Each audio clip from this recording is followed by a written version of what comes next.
What's up, everybody? This is Eric from Sony Computer Solutions. So we've seen a lot of smartphones out there. I mean, with aspect ratio changing from 16:9 to 18:9 to 19:9 aspect ratio. Well, I got the Sony Xperia 10 Plus, 21:9 aspect ratio device. Is it any good? I've been having this phone for about 3 days or so, and it's been impressing me in some ways, and some things on this device, it has its opportunities. So let's go on and get into it right now. So sit back, relax, and get your popcorn ready. That's what I'm talking about. And follow me on this journey. Let's go.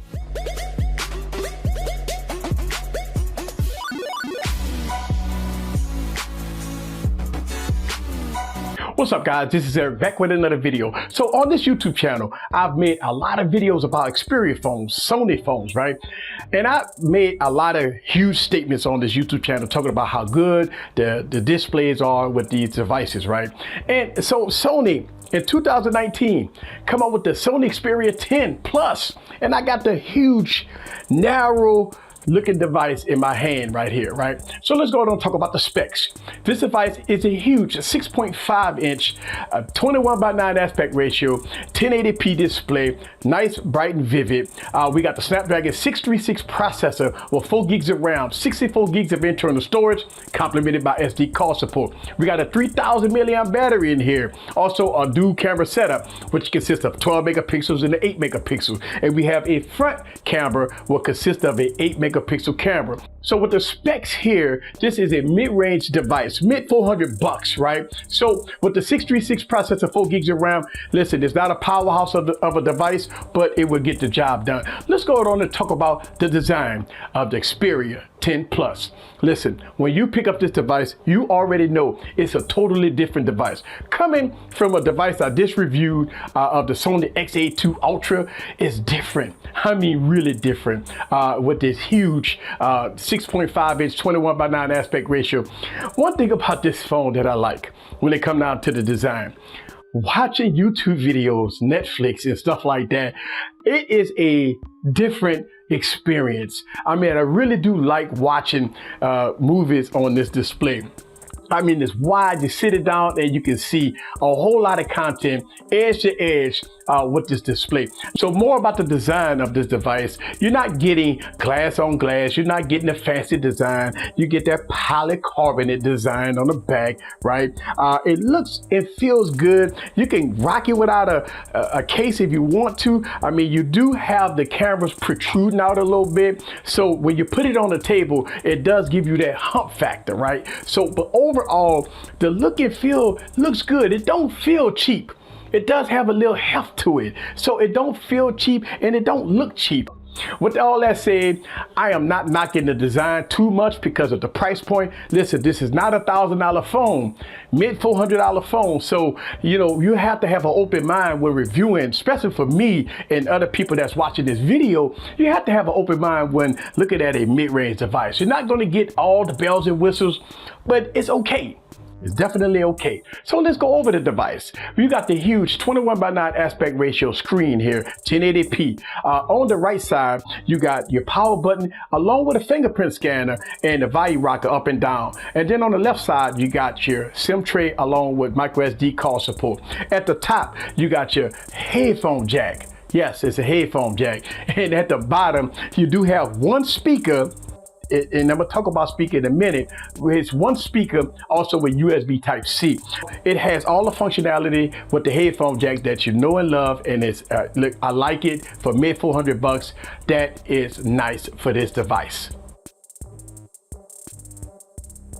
So let's talk about the cameras on this phone. We got a dual camera setup, 12 megapixels and 8 megapixels. And we got an 8 megapixel camera in the front. Now, listen, this is a mid-range device. And I put it against the Galaxy S10, just for reference, because I know it's different specs, different this, but just for reference, let me show you some video clips with the Galaxy S10 versus the Sony Xperia 10 Plus. Check this out.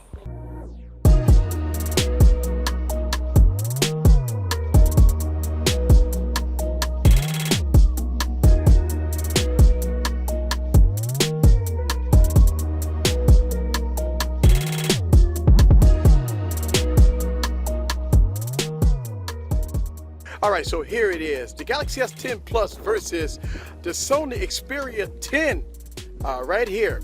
And I got the Plus model, huge screen, 21:9 aspect ratio.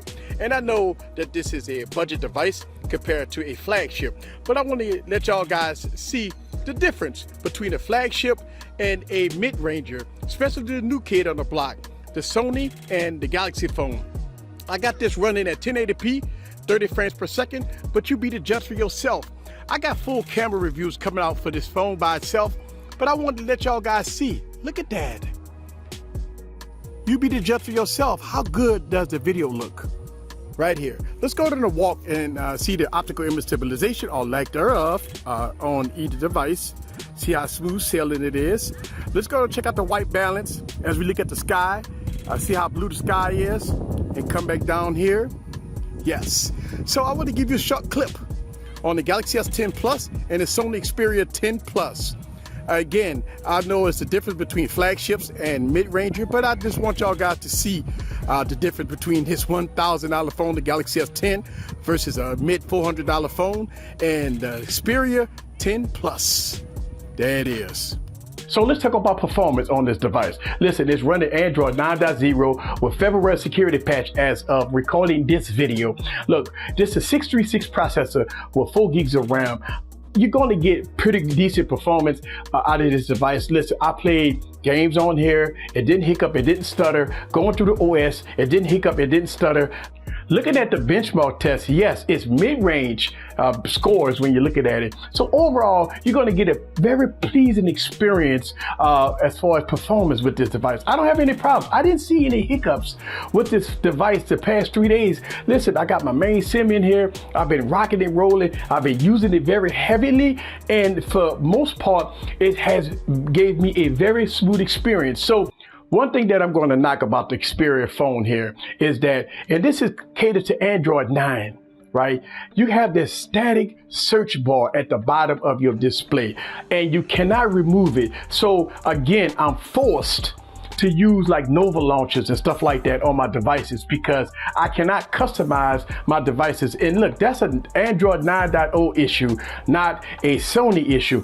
But using Android 9.0 with the stock on the device, I can't use it, so I'm forced to use Nova Launch because I do not like the static search bar at the bottom of my displays. So as far as performance, listen, this is not the 845 and this is not the 855. So you're not going to get groundbreaking high peak performance with this device, but I did not find myself with no hiccup, no stuttering, apps open just fine, no issues at all with the Xperia 10 Plus. So let me give you my conclusion and some of the things I don't like about this phone.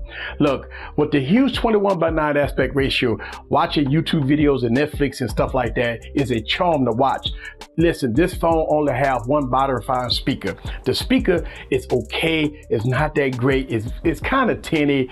I wish that it would have more sound that's coming out of here. I wish that it had stereo speakers, but it does not. So even though you have this huge, beautiful, gorgeous display, it doesn't have the sound to match. But overall, 3 days in, it's very promising. This device got some good things going. And listen, I can't wait to get the Xperia 1 because I think everything that I'm talking about that's wrong with this phone, the Xperia 1 will probably fix it. But this is a mid-ranger. It's not going to be the win-all, be-all. It's going to have its flaws. No perfect phone out there. And this one is not perfect. This is Eric from Easy Computer Solutions. Leave your comments down below. Let me know what you think about the Sony Xperia 10 Plus in all its glory. See you guys on the next video. I like this phone. Peace.